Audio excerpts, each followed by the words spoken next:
Good evening, everyone. System Chalk here for the 30th episode of our first run on YouTube through Book of Hours. Obviously, I've been running through Book of Hours in other cases, and I think a lot of you have been waiting for this episode where I finally commit a few more things to the Tree of Wisdoms. It may be worth saying a word or two in terms of why I'm making this choice now.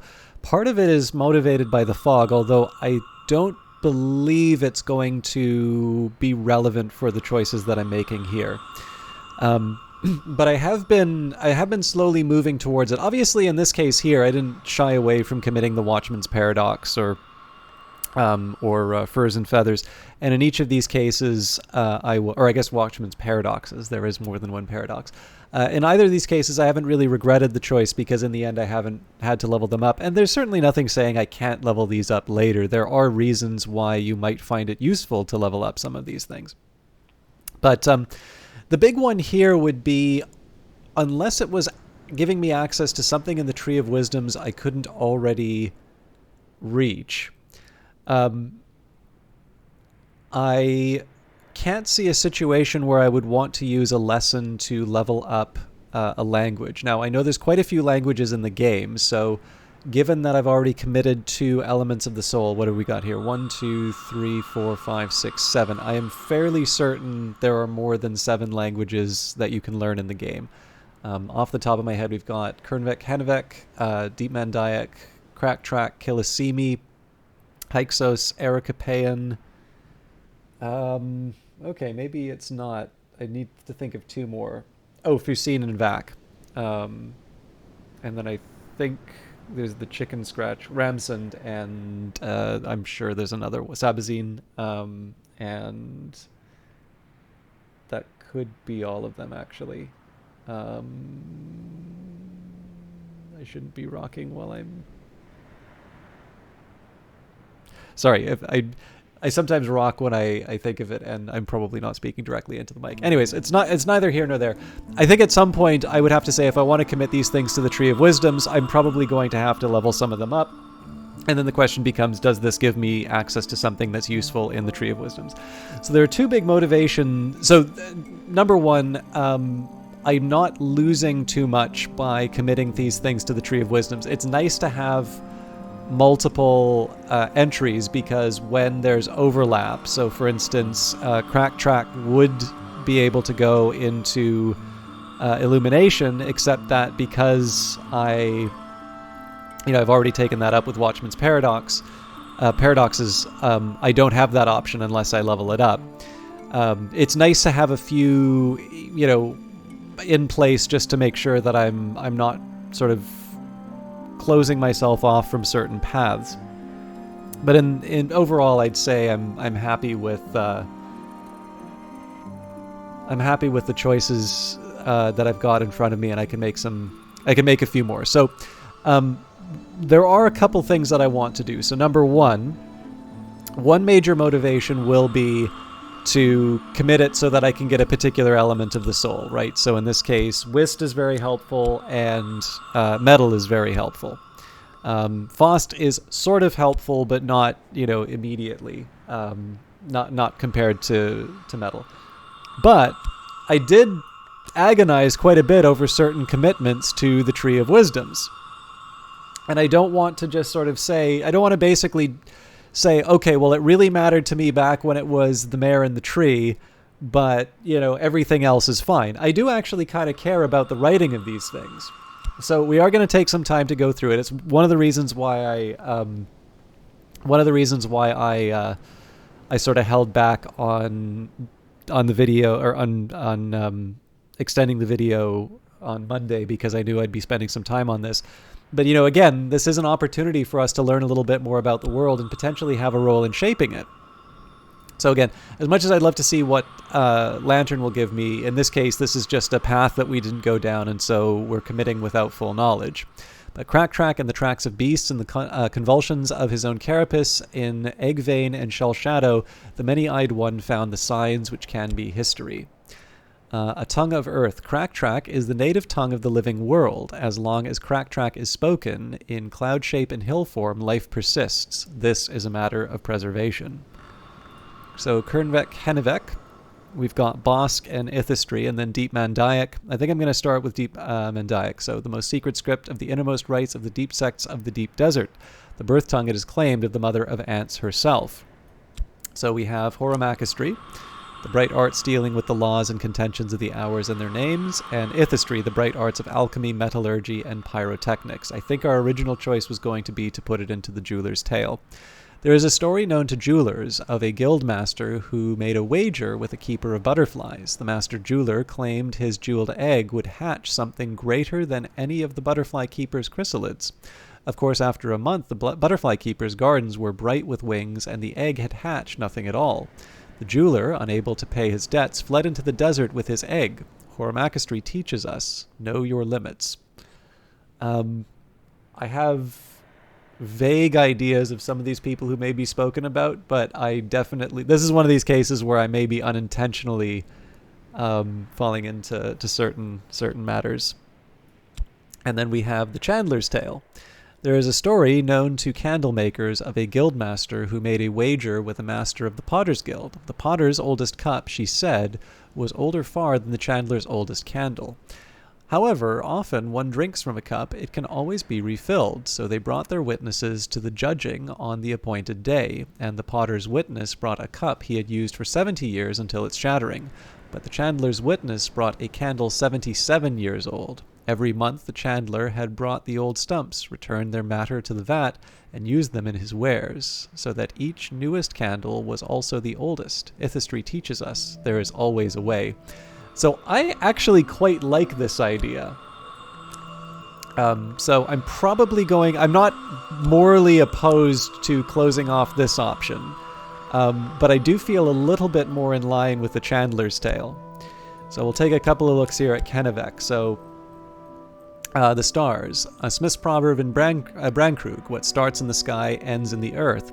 A story goes with it that the village smith's anvil in the time of the DeWolfs was hatched from a meteor stone, and so every plow in the village knows something of the stars. Not many remember the story, but everyone remembers the proverb.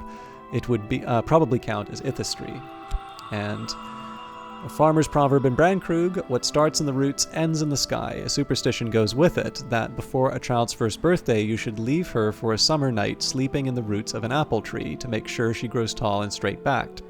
Not many pay heed to the superstition now, but everyone remembers the proverb. It would probably count as Bosk. So both of these are kind of interesting. I do sort of like I do sort of like the Ithistry one, and it does give me whist, so I'm slightly more aligned with that option. And then finally, Kilisimi. Now that can go both Bosk and Skolakosophy. Another thing that's worth mentioning is because we're committing Crack Track to preservation, we actually already unlock the second line of Bosk. So the need to commit something here isn't as high as some other possibilities. But we do want to see what our options are here. Skolakosophy is definitely one of those things that you want to tread carefully with. Skolakosophy 2, the study of things that should not be studied. Worms, earthquakes, abrasions in the world's skin, and Bosk, the lore of the primeval wood. So, under the Weaver's Tale, there is a prophecy among weavers of one who will unwisely seek to find the future in a tapestry of her own hair. Her house will grow dark, shrouded in the labyrinths of her tresses. Pilgrims will see her in the cellar of her house, where she will plead with them to cut her free. They will always fail, and she will always devour them. At last, one will come who will ask instead to stay with her. Others will join them until the house becomes a palace, and the palace a city below the world, where all are welcome, and in the tapestry all truths are revealed. All right, I really want to... There is a prophecy among weavers of one who will unwisely seek to find the future in a tapestry of her own hair. Her house will grow dark, shrouded in the labyrinths of her tresses. Pilgrims will seek her in the cellar of her house, where she will plead with them to cut her free. They will always fail, and she will always devour them. At last one will come who will ask instead to stay with her. Others will join them until the house becomes a palace, and the palace a city below the world, where all are welcome, and in the tapestry all truths are revealed. And then we have the Carpenter's Tale. There is a prophecy among carpenters. A master of their kind will resolve unwisely that the coffins he shapes are too beautiful to sully with corpses. He will steal trinkets from the dead. He will ask the help of smiths and jewelers, and day and night he will labor to shape something worthy of his work. At last he will tire of this task and offer his breath to the shape in the casket. When it accepts, it will rise from the coffin and pronounce itself king. It will rule by fear, or fear will destroy it. In either case, its maker will have no coffin and no grave, and his name will be lost. Man. I do like the Arab. I was slightly more inclined to put this towards Bossk, but the Carpenter's Tale is kind of interesting. And again, interesting is justification enough for me. So here we go.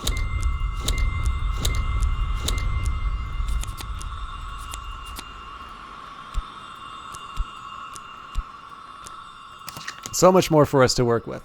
Now, the other possibility available to me here is that we do have some level 2s that are opened up, so we could see if there are some more things for us to play around with. So, for instance, How They Endured gives me a health.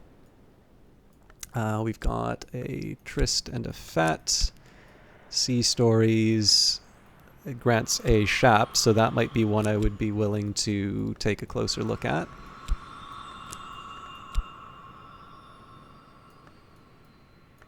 In fact, both of those do the trick.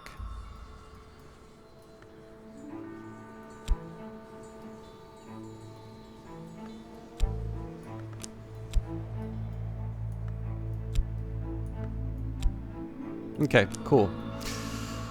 So, I'm not quite ready to go for Shapt yet, but we've got words to walk by. Unwise words unlocked unwise doors. We can use wise words to lock them. This is a matter of Nyctodromy.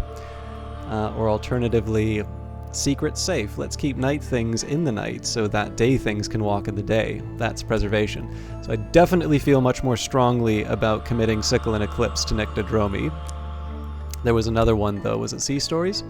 The Wolf Wife. The Legian Rowena, holder of the Mare's Key, called Sea Opener Wolf Wife. Whom did she invite from Ys behind the wave? When the moon sets across the sea, will they follow its road again? This matter of roads and keys is Nyctodromy. And Birdsong the Seaborn. The Legian Mother, holder of the Key of Black Sapphire, called Seaborn Tide Drawn. Did she come from Ys behind the wave? If we speak her name at the rising of the moon, can we summon that old song of flutes and bells? These are birdsong riddles.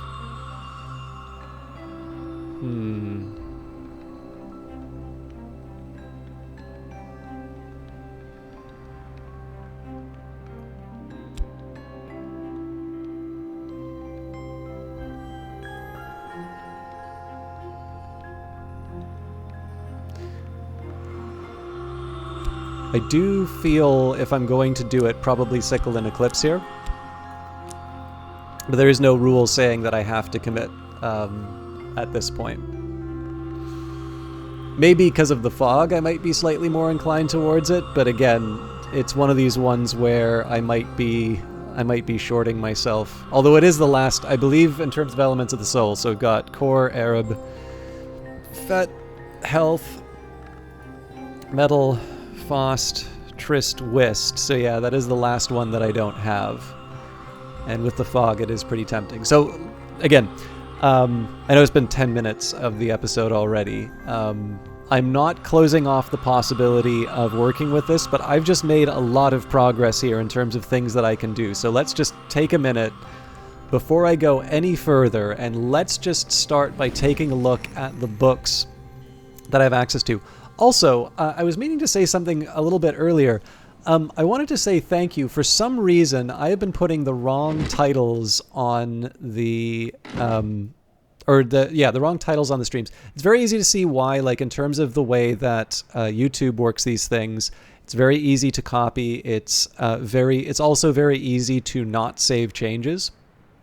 And I do actually appreciate it. So when it's problems with volume, when it's when it's a difficulty with being able to hear or have things be clear, this is stuff that's helpful for me because I usually won't notice it some other way. Where I get worried about things like nitpicking in that is when they're sort of matters of preference being presented as, a single truth, or, being told how to play the game or something like that. And I consider those to be very different things. And I never want my dislike of one to be a source of trouble for the other.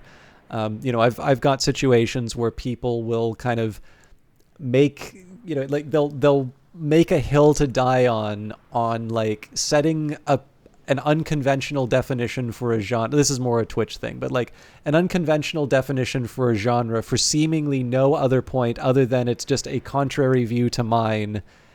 And it just really winds up dragging down the conversation. And that sort of stuff can be irritating for reasons that really don't have anything to do with the broadcast, right? It's really just more about an undue amount of attention being dedicated towards something that really shouldn't be that big of a deal. So, I hope people will understand the reason why that can be off-putting, right? I've learned definitely you can't take that for granted in terms of broadcasting, but I would like to think that like most reasonable observers will say, yeah, it's annoying to have to deal with someone who really just kind of wants to be contrarian in a moment and is really demanding special attention on that for something that should be very obvious and is really just a matter of taste. But, again, the fact that that's something that sometimes you have to deal with shouldn't mean that people who are helping me out in terms of being able to just say, hey, I think you wanted to do, this thing over here, and it looks like that thing has happened instead.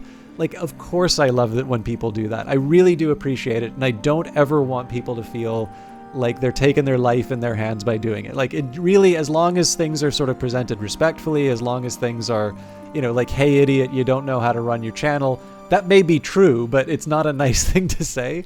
And that, that's a very different kind of encounter than what I have been getting in terms of that. So I wanted to, number one, it's enough to just sort of say that in a chat message or a reply in a comment, just to be able to say, hey, thanks, don't worry about it.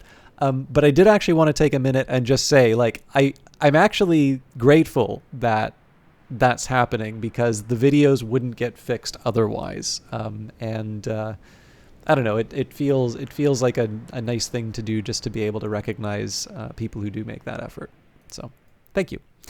All right. So the plan here was to see, so before I do anything, I want to actually organize these books in terms of what I can accomplish. So for instance, Instruments of the Heart isn't a sure thing anymore, but Lady Ava's Repose should be.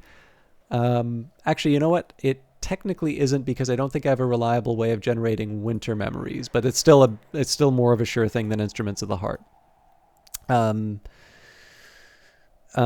Journal of Walter de Wolf, if I combine that with, so Transformations, Liberations, and a Hindsight, that works as well. So that's technically 2 books that we already have in kind of in our sites.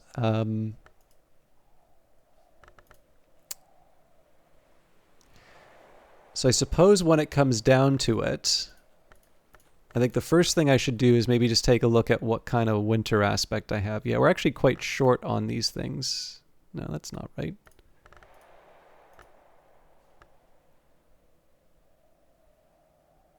Yeah, we do only have 1 skill with winter. Okay. So it's better for me to say that I have up to 5 for winter. So Ettery After is not an option. Lady Ava's Repose definitely is one that we can count on. Probably not. That's a shame. This is such a fun book to read. Okay. So that's a big one. The metal is also something that's opening up some possibilities for us. So this one's also a little bit different in the sense that we have a tool that we can employ. So we have the 2 from the metal, we have 2 from a memory. Again, I don't think I have an easy way of generating foresight, but it's still something that I want to allow as a possibility. So we would have 7, no, not even necessarily 7. Okay, so we have 5 to deal with, assuming we can get the memory. 7 with transformations and liberations.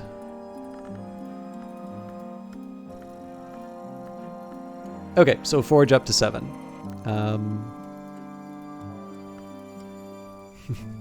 Fair enough.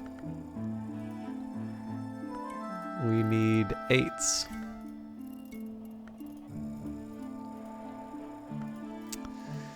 Okay, so it seems to me like the first thing we want to do is get Mrs. Kill in here.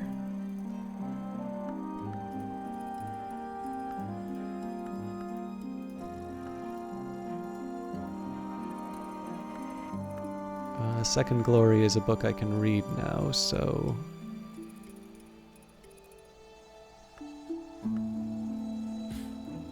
Right. Okay. So it is actually looking a little more likely that I'm probably going to commit that knock. Yeah, you know what? I'm going to go for it. Sickle and Eclipse. Words to walk by. Unwise words unlocked unwise doors. We can use wise words to lock them. This is a matter of Nyctodromy. So now we have all the elements of the soul. Now we can make some really fun stuff happen. So, first thing I want to do is take the highest level fog. Now, I want to be careful just because of the day, like the time of day that, or not the time of day, but like how far we are in the season too. If I go too nuts in terms of the skills, I may wind up in a Numa where I'm really struggling to make things happen. So, let's start by finding the biggest knock that I can work with. Actually, I don't have that much. So we take door and wall, a soul, memory. We don't have... Okay, well, there's our 3 secret threshold. Don't have a tool that we can throw at it. So really, at this point here, I'm looking for a 6 or lower. Twin Serpent Tantra is a little too strong for me here. So I think we'll just go for some of our good old-fashioned text. So we've got by their marks, ye shall know them, or the locksmith's dream trespasses. Let's do by their marks, ye shall know them. Monster hunting initiate of the hour named the Colonel, who identifies herself as Little Sophia, provides advice on finding weak aspects of Long. Okay, now it seems to me like I'm relying on some memories here, so it would be rather foolish of me not to use Mrs. Kill.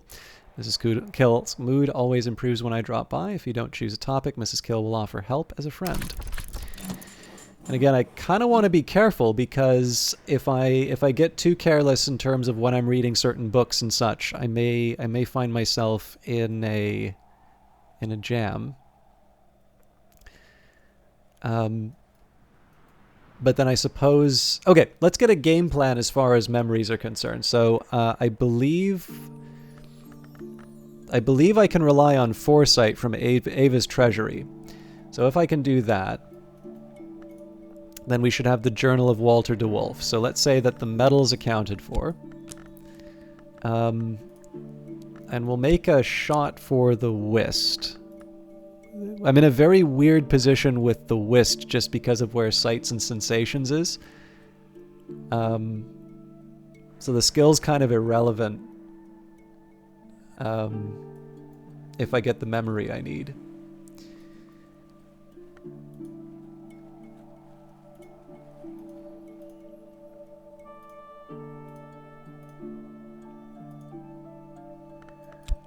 As for the rest of it, though, I think I'm going to use the elements of the soul to do a bunch of things that just simply aren't...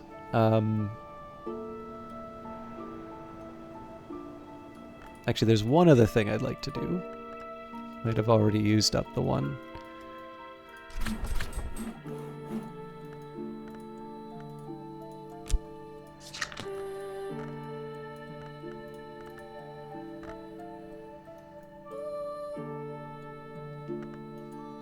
Yeah, I don't think I have any altars that I can boost Skolakosophy with. That wouldn't strike me as being any of these altars. I think I'm gonna have to go below the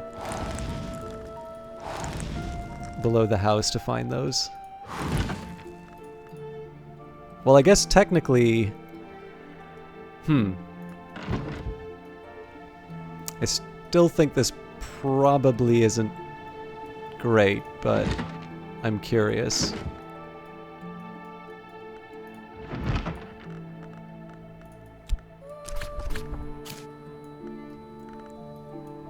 Yeah, but then I wouldn't be able to...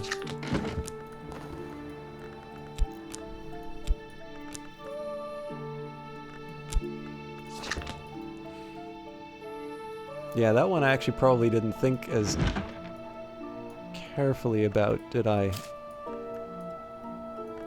'Cause it's all well and good for me to...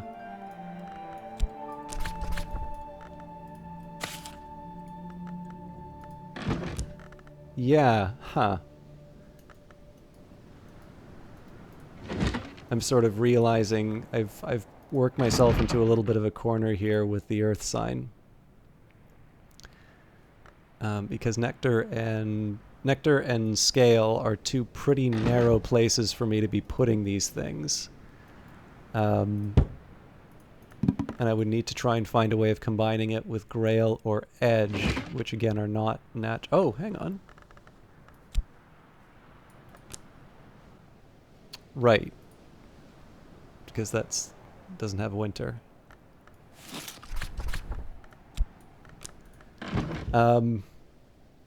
Although I am closing off, I am actually also closing off important things like the training areas. Maybe isn't the most important thing I could be doing right now, but I am slightly curious.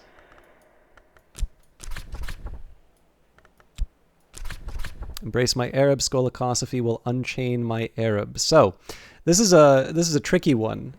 Incidentally, there was a question earlier inside of the chat in terms of how it's not the chat, in terms of the there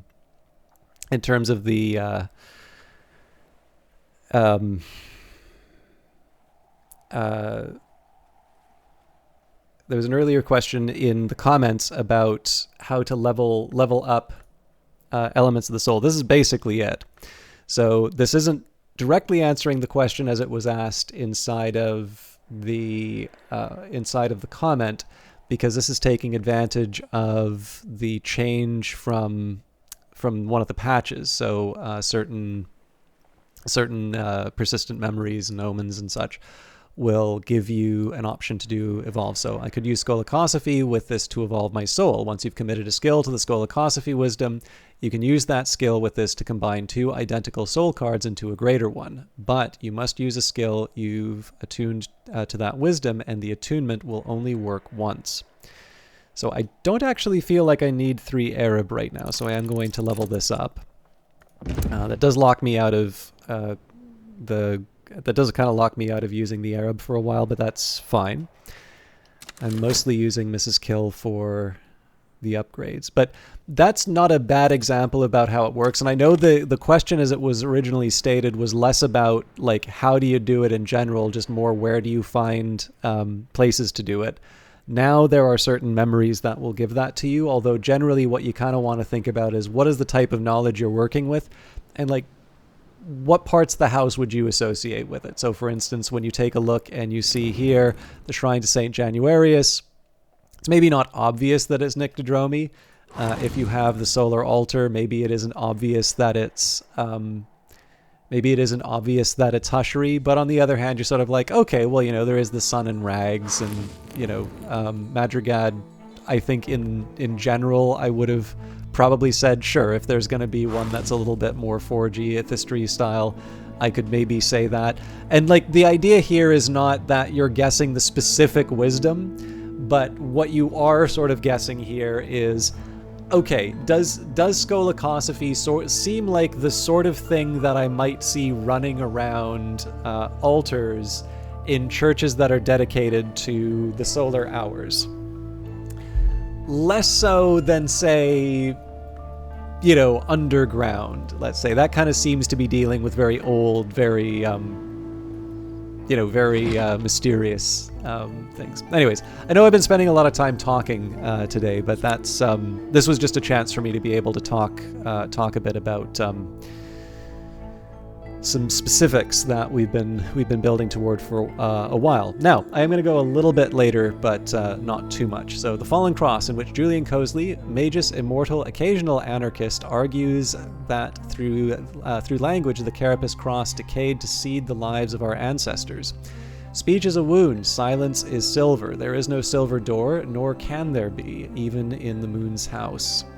And without language, there can be no words. Without words, there can be no message. But only in silence can there be no error. And lo, even in that beginning, and that first of messages, an error. Thus did we enter the house.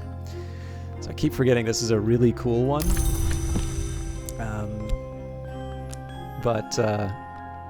Okay. I do want to recover my elements of the soul sooner rather than later, but I also think Lady Ava's treasury is going to help me out here. So Echoes, I've already mastered this, but I could reread it and perhaps recall a memory. So we still have time in the day, so the whist will be spoken for.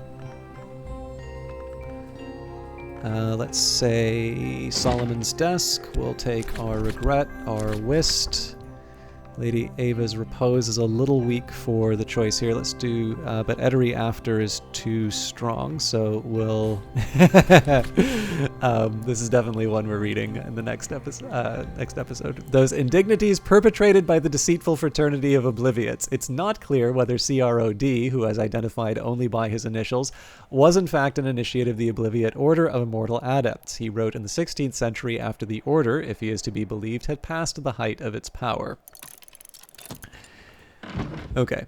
Now, the really strong temptation here will be to use all of these extra elements of the soul to open the packages, but what I'm most interested in right now is any of the lessons that I can use to upgrade. And then, in fact, if I had my preferences before I started doing all of this stuff, I would have sort of done it one at a time so that I could gradually file in the upgrades. But in the end, there are just some things that are a little too useful, right? Like being able to get that shaft when it's a foggy day, that's going to unlock some things for us. Being able to get, take advantage of the regret, right? So the Fallen Cross is going to be the thing that gives me access to Lady Ava's repose next. Just as you can sort of see, the dominoes start falling. So in this case, I wanted to take advantage of the opportunities as they emerged. So there's one last thing that we're going to do for the day's work, and that's to bring Mrs. Kill in. Mrs. Kill stands ready to help. You always cheer me up, she says morosely. Now, I don't think there's too much for me to worry about in terms of using her to unlock different rooms. So we do have a couple of Grail tasks that we can send her on, but they're fairly high-level ones, so I may want to sort of get my ducks in a row before I go too far down that path. And again, there's just simply other things that I can do. But now that I've got the metal and the whist, and of course we're using them to open up or to read certain texts right now, but it's going to make the Despoiled Laboratory and the Wind-Prowled Gallery. In fact, it may even make the Veiled Chamber, depending on a couple of things that happen in the winter. These are going to be considerably easier to open up than they were before. So overall, we've got a pretty strong hand to play here. The big thing that I would want to do is probably...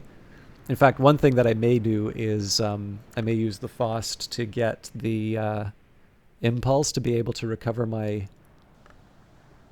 Yeah, you know what? I'm losing my nerve. So I need to keep the Tryst open. I'm reluctant to use the Fete, but I'm going to. And I'm going to read... let's read... The True and Complete Accounting of the Asclepian Mysteries of the Roots of the House. So this is going to prepare my my heart for recovery. But all of that will be happening in another episode. So I know there was a lot of talking on this one, but I'm hoping that... so I think I know why people get annoyed by not committing things to the Tree of Wisdoms when you can get a certain element of the soul. And it basically comes down to whether or not you find these bits interesting. And I guess the thing for me is that this is a game that is so often, promoted on the strength of its writing, and that's for a reason. And in the end, I do kind of care about this stuff. So, I could have gone Bosk, I could have gone Skolakosophy. Either way, I was really not... Okay, I did have a little bit in the back of my head that I could, might potentially be able to level up the Arab with this, but it was definitely not the primary concern in terms of Skolakosophy. And even with, I think it was the Henevek one, like there was a side of me that kind of said, the Horamakistry one is kind of interesting too. And again, it's just, if you're going to be playing a role-playing game, some people are really going to enjoy sort of reveling in their character or the discoveries that they make, and then some people are just going to see it as a means to an end. And both are completely legitimate ways to play. Just in the end, I'm obviously going to be playing it my way. And so hopefully this episode, I think hopefully for most of you, this kind of an episode is one that communicates that interest and the enjoyment that you can get from that kind of perspective on the game, even if that's not necessarily something for yourself. If that you do yourself, I mean. If you don't care for that, I can say that the next episode will involve quite a bit more. It will involve some reading in terms of the text, but certainly we're going to be taking advantage of all of the opportunities that these elements of the soul have given us, both in terms of reading the text, but also being able to open up all of these different packages. And we probably won't unlock some rooms, but at least for the next day, but certainly that's going to be something that follows as well. Of course, all of that will be happening on Thursday. Thank you very much for watching, and we'll see you in the next one.